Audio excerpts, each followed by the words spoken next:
I would like to invite on this stage Tālis Juhna, Doctor of Engineering Science and the Rector of Riga Technical University. A round of applause.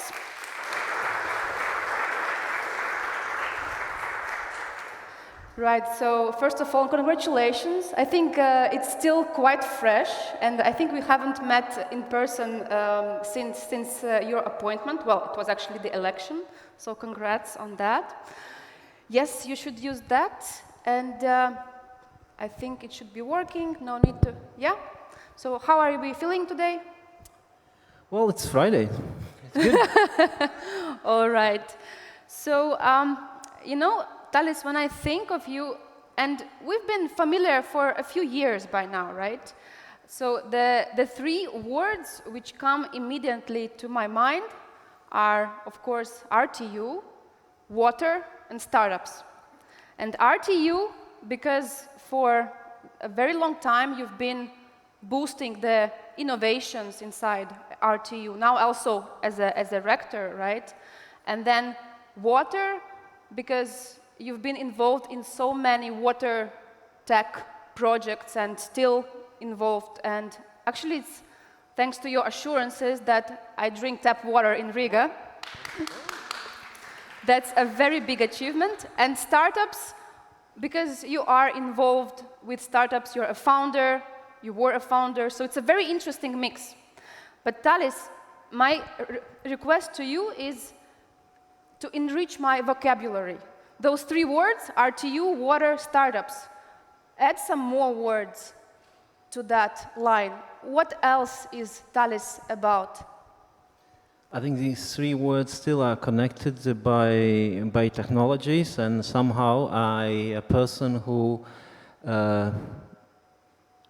like to make things which are useful for some reason, I don't know. You can explore my mind more, but this is what is driving me. I want that things get done and they are useful and people, you know, get better stuff and they live better lives. So this is in general what drives me. But of course, as you mentioned, there are many interlinkages between research, university, startups. So what I try to do is to make this connection even stronger. Something happens, some things are working well, some are not. So we learn from mistake and make the system better. Right, and I'm glad you mentioned, you know, the drive, your maybe willingness to see things through, get things done. In the first part of Startup Day, in the two previous panels, we talked a lot about vision, mission. We got a little bit lost in the process, this and that. So I see you as a purpose, result-driven, right? But then can you comment, sometimes, at least from my experience, when you work on large things, on things which take time, you know, to actually show results, sometimes it's a very, I would say, lonely place to be, bad place to be, because you know, you work for a long time, you don't see results. So how do you keep the drive in the process? I think there's a nice story about this super marathon runner who was asked, he was running 250-something kilometers. He said, you know, what do you think when you run so long distances? And he said, I never think about the distance, I think about the next corner, which I need to reach, and then the next, and the next, and the next, and then you finish. And it's the same, like, I think, in life. So you put your long goal, and then you go next step, see what happens, and then you fix it and go next step. And that's what we call life. Right, so take something which is impossible, break it into small possible things, and think about one step at a time, in a way, right? That's right. Okay, so Tālis, you've been deeply into science for many years by now, right? Still now. And still now, yes, exactly. So when you look at science maybe 10, 15 years ago, right? How did the science evolve? But let's not zoom in, you know, into some, of course there are some problems, this and that, it's very nuanced in a way. But let's take this bird eye view. how did Latvian science evolve? I think there's no such things as Latvian science. Science is very global, and you would be surprised, but there is one interesting feature what happens with science that, you know, we become very much applied, and it's good on one hand, but on the other hand, we lost a little bit of sense of, let's say, understanding the nature of the principles, how world is operating. So kind of if you think about this like a fundamental science in a positive way, I think we're kind of losing that. There's no so much of drive in understanding, because we reach some kind of level. You know, at the beginning, if you think about you know, last century when the new theories were evolving, like theory of relativity, then you have a discovery of DNA and etc. And at some point, it's kind of reaching plateau. And I think we need a boost for science in general, because if you think about fundamental law and you know, how things are made up, we are still very far from understanding. And I feel even when we work with CERN, for example, with a particle accelerator, and I think they're kind of lost now, because there needs some fundamental shift how we really do science. So I think this is very challenging. An interesting moment on the other hand. Right. What would you say was the last major scientific breakthrough that you can recall? Yeah, this is your a good favorite? point. Yeah, I mean, Higgs boson, of course. I mean, if you think about fundamental things, but if you think about biology and the technologies which I am mostly representing, in our case, I think I would say CRISP, discovery of CRISP, so gene editing would be one. Well, but it was something like, 10 years ago. I think that has changed the way we look at the biology, and so I think this is going to be a big move, and also for startups, by the way. So yeah, I would say CRISP, discovery of CRISP would be the turning point for biology, at least. How far are we from that? I think there's you see, one of the challenges for science nowadays, comparing, you know, what you had at the beginning of, again, last century, you could do, I mean, think about discovery of antibiotics. If you would discover something like that, it would take, I think, 20 years before you go all the testing, you know, first trial, second level trial, etc. Those days was a bit easier because you had a less, I wouldn't say bureaucracy, but the safety were not that, at that, let's say, high level developed yet. Now there's a lot of regulations you have to overcome if you go in the biology field. So I think this is the challenge, the safety issue. But of course, I think the good point which showed how quickly we can mobilize was COVID. So the messenger RNA, which was discovered as a possible precursor for developing of vaccines, was discovered in 90 something, and then it took 1 or 2 months to make it as a vaccine. So just if you have enough boost, you can really make it. So I think you need some little bit of push like that for science to evolve. So we need to be cornered a little bit more often, right? And push to the limit, and then we can actually perform. Surprise, surprise. Yeah, we need, I mean, it's also for the startup world. I think, I mean, as you said, I have 2 startups, and I feel we need to also kind of little COVID sometimes to make things happen. To shake it up? To shake up. I think this is one of the things what startups sometimes are getting too kind of slow and lazy, you know, too comfortable, not, what do you call it? Hungry. So maybe we need some kind of push to grow faster. All right, yes. I mean, every crisis first shocks you, upsets you, and then gives you opportunity. It's really up to you if you grab it, right? But just reflecting on what you have said a moment earlier is that we need to perhaps do science differently. We need a boost. Can you elaborate on that? Are we talking about people, infrastructure, collaborations, all of the above. All of this together, but I think this is very deep debate. I don't want to go in too much detail. We think about I'm talking about scientific message as such. You know, scientific method is based on, you know, so you set up the hypothesis and test it experimentally. The thing is that you cannot test it. I mean, if you think about the super small particles, like, you know, we talk about quarks, the testing using existing equipment, like you said in CERN, it's not possible anymore to go to that accuracy what we need. So we need to build bigger machines. And at some points we don't have any resources actually in space to do so. So you need to think about differently how to really do tests now, or whether we need to do tests. And I think this is, I think one example, of course, is, let's say, quantum mechanics in general, which works, but we don't understand it completely, although mathematically it's described.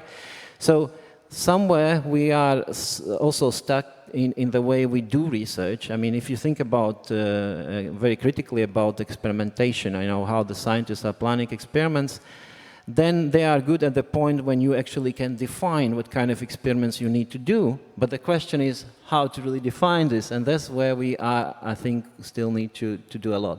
It's almost a philosophical question. Well, you know? I think indeed, because this is where sometimes people think about scientists as some, you know, very kind of only analytically thinking person. But I think this idea how to build your hypothesis is not about so much of analytics, it's about creativity. And what creativity means, you know, this is very, it's actually within your brains, it's actually error in the technology, I mean, in the neuron transmission, there's some kind of error which is created. We think we don't want errors, you know, the mistakes, but the mistake is actually driving innovation. It's kind of paradoxical. But, yeah, I mean, can go in details how our brains are operating.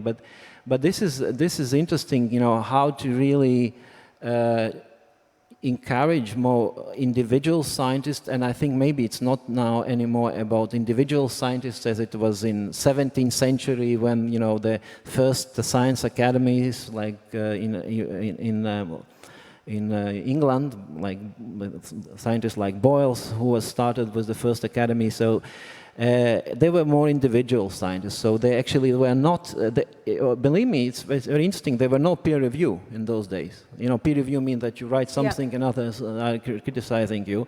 So now, of course, the peer review is there, but I think there was a need to find more connection between different fields of expertise. Because we kind of living in our silos, and how to connect this, I think the answer is somewhere there.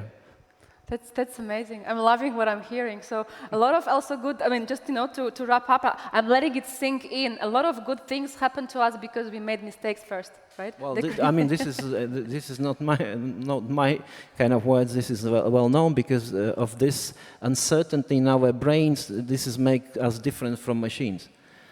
Do you like uncertainty as a Sure. person?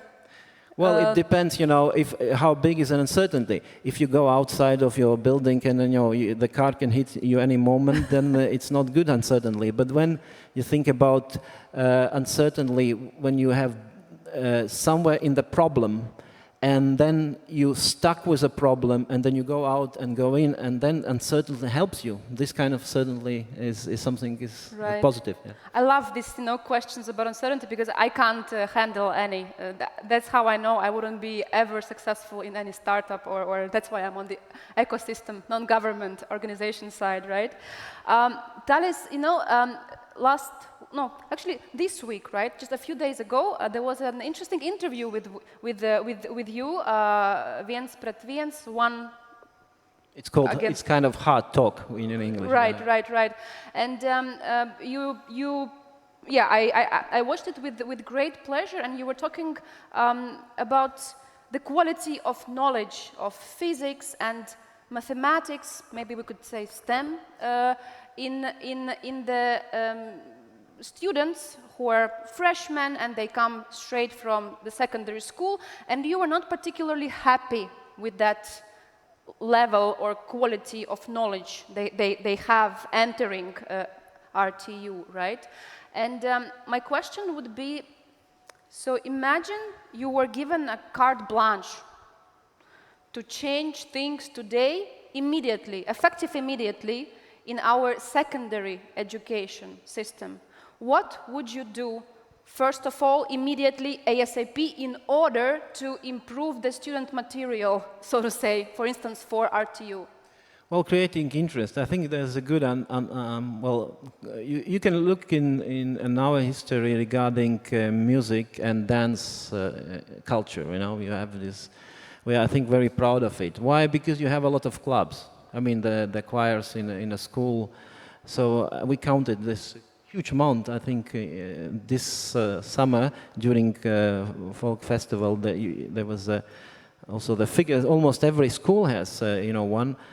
So, and I wish there would be something in STEM. You know, you have in every school you have a robotic club, in every school you have a drone club, and then you have physics club, and then this would change how the kids are perceiving science. You know, because one of the reasons, actually, we have this survey of first-year students.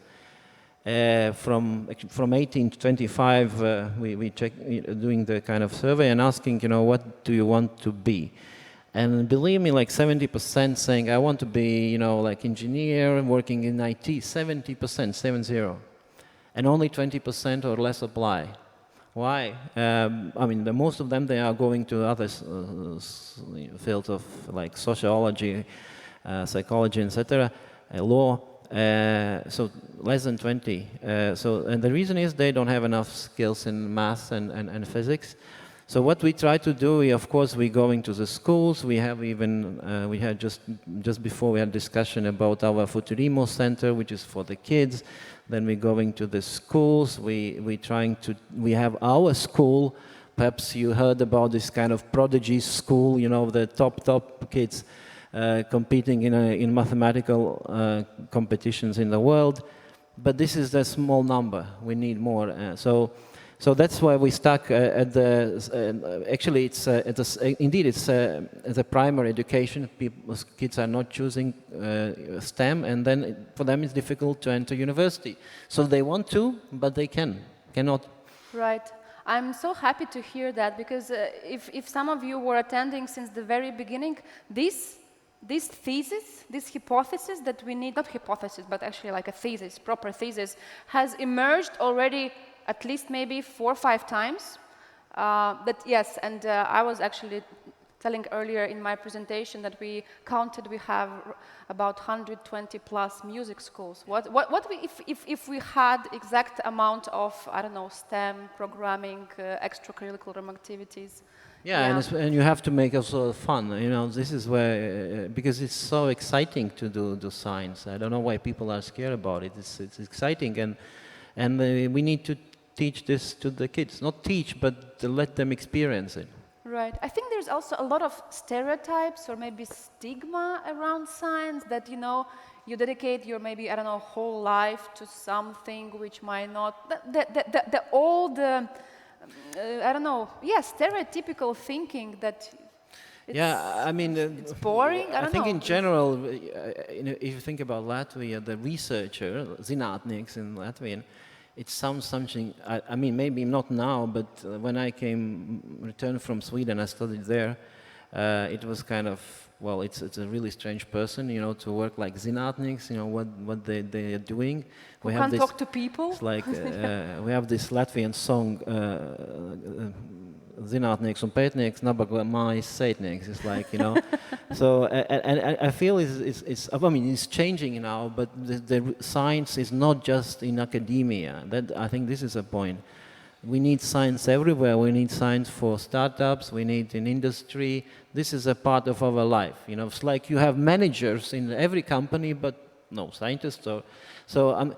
By scientists, we mean, in this case, we mean someone who comes up with new ideas, with fresh ideas, and then they show that this technology is actually working. And I have seen, we had this, we still have, under different name, the business incubator, Green Business Incubator. And I remember there was this, this interesting idea one of the startups, they decided they could recuperate, obtain energy from the windmill, what you put on the top of the car. I mean, the ones who understand thermodynamics second law would laugh, right? So, and it's almost passed, almost got funding. I'm not talking about memory, water, and other things, which are very obvious, but like you can, and the argument was this going to be green energy, because you drive with the petrol and then you generate energy with wind because of the movement of the car, and then you get green energy. I mean, this is one example, but for this not to happen, you have to have more understanding, and this is what is science about. Right. Well, I hope you've enjoyed this candid small talk just as much as I did. And on this note, I will thank you. It's been very interesting. A round of applause to Tālis. Thank you.